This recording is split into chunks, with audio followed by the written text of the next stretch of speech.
Afternoon punters, here we are for a bit of Punting Melbourne style, and we're going to do a big feature on the footy with it being grand final week. It's just all about the Tigers, so I thought I'd get a couple of experts in. Half an expert. Half? About a tenth of an expert sitting next to this bloke here. But anyway, welcome back, Mick. G'day, Pops. Mick McGuane, hello mate, good to see you mate. Great to be here. September mate, middle end of September. I mean, you've probably, how long have you been down here now? 2 years. 2 years, well this is the best. I mean, we've got this cup week for grand final week, and then into the next 4 or 5 weeks of spring carnival. But this is Melbourne at its best, mate, this time of year, so it's a good feeling in town, especially with the Tigers in the big one. Yeah. You know, the town's on fire and buzzing, so. And this is what it's all about. Like, 35 years they haven't been in a grand final. Very similar to, say, the Collingwood situation that we were. Doggies last year. Based on the experience of this week, 32 years, Collingwood hadn't won a premiership, been to a number and failed. In Richmond's case, 1 in 80 beat Collingwood, 82 they got beat, but they haven't been to one since. And preliminary final, we just witnessed the purest weekend of footy where all your supporters and members can go and support your team, whereas this week's a little bit different where the AFL in their so-called wisdom only allocate about 23,000 tickets to members for both competing clubs, and the rest is the corporate world. And that's the unfortunate thing about it, but as DK rightfully said, this is the week you want to be in Melbourne if you love your sport. It's good for mates who own pubs around Richmond. if they can't get a ticket, it'll be okay. It'll be a big day to all nations. And the add-on to that is Melbourne Storm as well. If you our other code in terms of rugby league. And well, the AFL crowd game will be like highly watched and anticipated and passionate.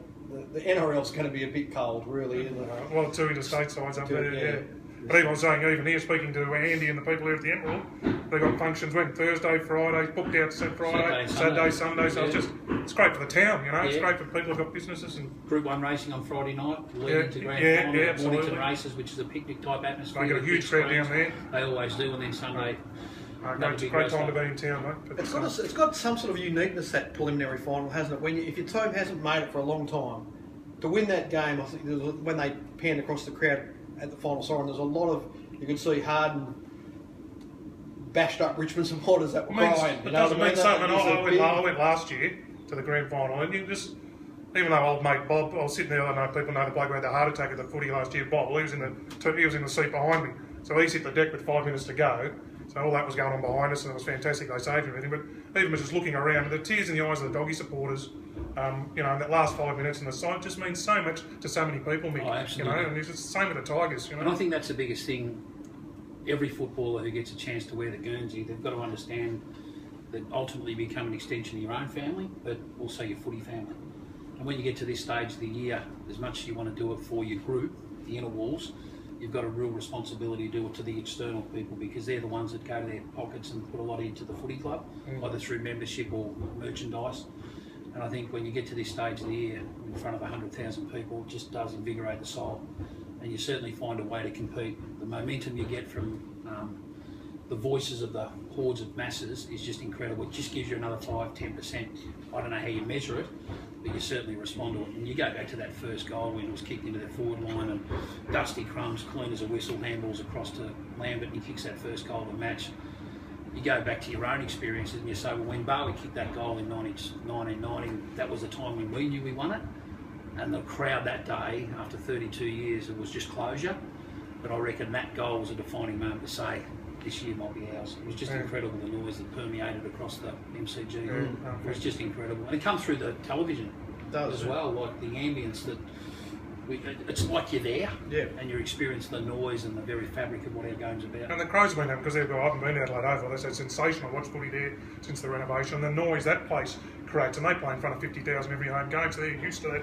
The noise even there on Friday night in their game was just big as well, coming through the TV. You know. Yeah, and I think it's fair to say that the best two teams, based on their model, not only working both sides of the ball, have got to the grand final stage. And we've had some grand finals that were highly anticipated, and some have been flops. You know, Hawthorn Sydney comes to mind a few years ago. Full credit to the Hawks, but disappointing to the Swans. I reckon this game's going to be really fought in terms of one team that deliver on pressure, and the other team, can they withhold the pressure against Richmond, but also use their offensive flair that they've got to kick a winning score. I think on face value, I think we'd all agree that the Adelaide Crows, based on their centre forward structure, have got the ability to kick a winning score. It's the ability of Richmond, can they contain them? Because if Adelaide kicks 16 goals, will get to 100 points, I think they'll win the grand final. Well, before that, mate, we were primarily a punting show, aren't we, Pots? So one of the biggest punting events of the year is on tonight, Mick. Yeah, the Brownlow. The Brownlow. So obviously Dusty's with Dangerfield out. He's the man. So we maybe try and find a value for the punter. I had a look. There's some good each of twos in the head-to-heads for the clubs and things like that. Oh, yeah, votes, yeah. Give us a couple of quick picks on these. Yes, absolutely. Brisbane Lions, they've got Dane Beams and Zorko. They're about similar price. Yeah, well, Zorko will be the one there. Zorko will be the one there. Fantastic year, all Australian. Murphy and Gibbs at Carlton. I think Murphy, I don't reckon Gibbs polls that well. Murphy is certainly one. He won the own best and fairest. I reckon he's had a fantastic year. Your old joint, Collingwood, Adams and Treloar. Yeah, Adams around the footies won a lot of possession, but quite often it's in space. When you look at Treloar, he wins it but gets out of space. He's a bit explosive like a Dangerfield or a Martin, so he gets probably noticed more. So I'd probably look at Treloar. Treloar, yeah. Freo, Fife and Lockie Neal. Fife's the flash in the pan, but I don't reckon he had the year that he's had. So I reckon if he represents value, Lockie Neal will be the one there. Yeah. You're a GWS man. They're betting market with Kelly out. Kelly's unbackable. Yep. Callum Ward versus Shield. I think a lot of people would go down the Shield path, but I'd be reluctant to do that. I think Callum Ward might be the one that gets under the noses of the umpires. They love the way he goes about it. We saw a couple of situations on the weekend where free kicks were given against him. He's the type of guy that zips his lip, puts his hands on the mark and just moves on with the game. Umpires respect that, so I'd say Callum Ward there. Yeah. Buddy and Josh Kennedy. Wow, that's a line ball. Yeah, both have had some fantastic years, but I'm a Kennedy favourite. Yeah. I just love the way he goes about his footy. Captain first year, Norton sixth, the way he responded and rallied the troops around the action mostly. I reckon he had a period of about 8 or 9 weeks where he was simply amazing. He was the catalyst behind supplying the forward line movement to Buddy, and Buddy was the beneficiary of that. But I'd say Kennedy in that one. And the last one, the Port Adelaide boys, had big ears, Ollie Wines and Robbie Gray. Wow. Yeah, that'd be, what's that, $1.90 each or two? Right, somewhere around there. I don't know exactly, but yeah, if they're around that each or two mark, somewhere around there. We know Gray is the finisher, and probably gets recognised for that, but I reckon Wines in the early stage of the year, maybe the first 10 rounds, he was simply fantastic. That might give him a buffer. All right, hopefully something there for the punters. There'll be plenty of multis, and I remember when I worked in the factory even 5-6 years ago, how big a betting event the Brownlow is. It's just massive. Yeah, people just love betting on it. Well, we'll move on to the granny while we're here, Mick. So I think the Betfair market was $1.80, about $1.80, $2.25, $1.80 Crows, $2.25. Yeah. If I was to do a market, I reckon Adelaide would be $1.60. Oh, yeah. So if they are betting $1.80 on Betfair, I'd certainly say that. That's pretty solid there. Yep. Yeah, I'm cheering for the Tigers because I just want to see the Tigers fans get rewarded for this 35-year period of heartache. Last one they won was 37 years ago in 80 when they beat the Pies. But I just reckon they've continued to turn up. They've got membership of 74,000. That in itself just goes to show how loyal they are. And I think it's a bit like the fairy tale last year. If they can replicate what the Bulldogs did, I reckon here in Melbourne would be a place to be Sunday night. Any smoke in a first goal kicker or something, Eddie Betts or something be short, I assume? Or Charlie Cameron is a Jenk. I don't know, man, seen the betting, but I'm sure everyone likes to have a little pickle in the sweeps and everything, don't they? It's interesting.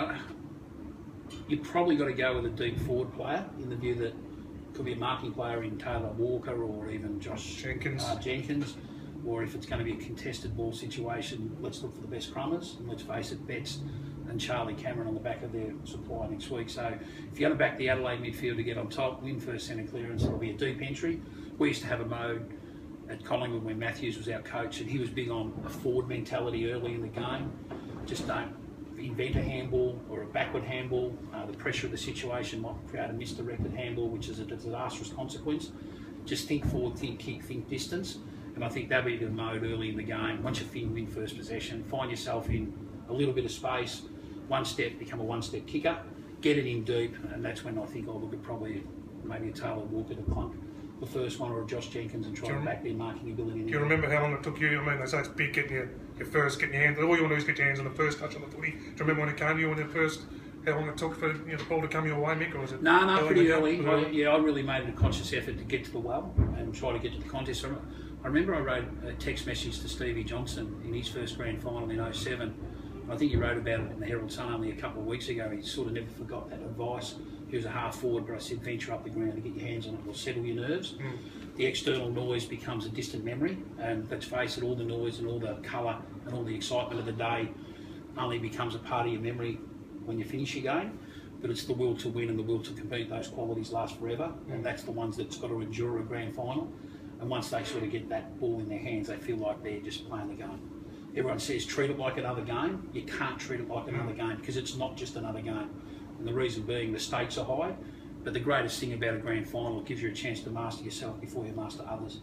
And that's what's the beauty of a grand final. Just be the best you can be. And remember back to the celebrations, mate? Were they obviously? No, I can't. They were pretty big. I think we had to fly to England. I think I missed the flight. Oh yeah. We were still partying there, a few of us, and it was pretty big. It was amazing because you touched on it, and we got back to Collingwood. We got escorted from the city to Southern Cross.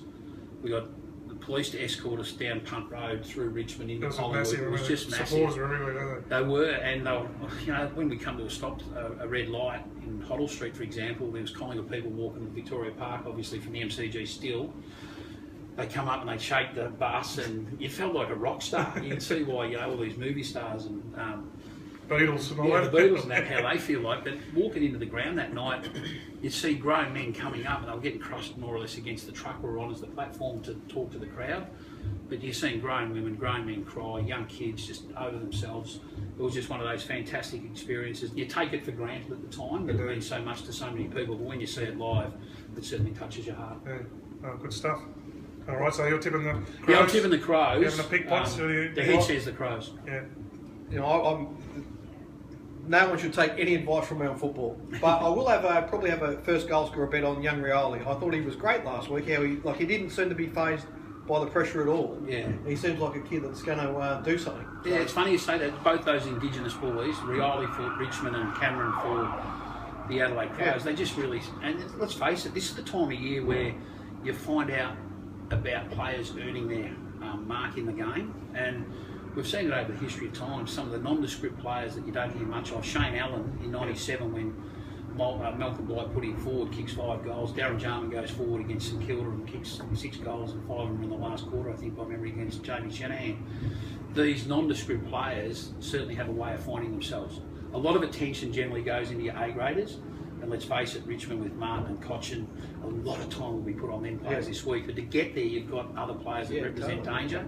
And same with Adelaide Crows, Richmond will be saying, how do we negate Sloan? What do we do with the Crouch boys in the middle? What do we do with Lynch? Because Lynch is a player that doesn't get a lot of recognition, but if you let him go, he becomes that great connector between the arcs. You get a lot of uncontested marks and uncontested possession, and because he's got time and space to wheel, he gets it in with his good foot skills, and then he can do some damage to a Betts, to a Jenkins, or even to a Walker.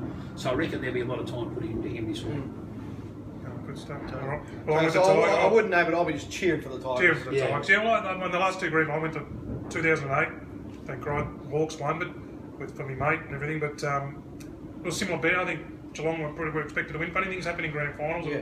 They sort of missed a few shots on goal, and the Hawks got a bit of momentum in that Stewie Jew burst in the third quarter and everything. And then last year, same. I mean, the Doggies were a bit of the underdogs, and they got the job done. So. Well, even from a betting perspective, yesterday we witnessed Richmond, who were $1.40 favourite in their VFL grand final, and a lot of AFL listed players played in that game, and some might be in the frame for this week if there happens to be an injury. So they'll have to look after themselves, obviously, on the back of yesterday's disappointment. But it just goes to show favouritism doesn't mean nothing. No. You get to the pointy end of the season, and even internally they'd be thinking, oh, there's one we lost.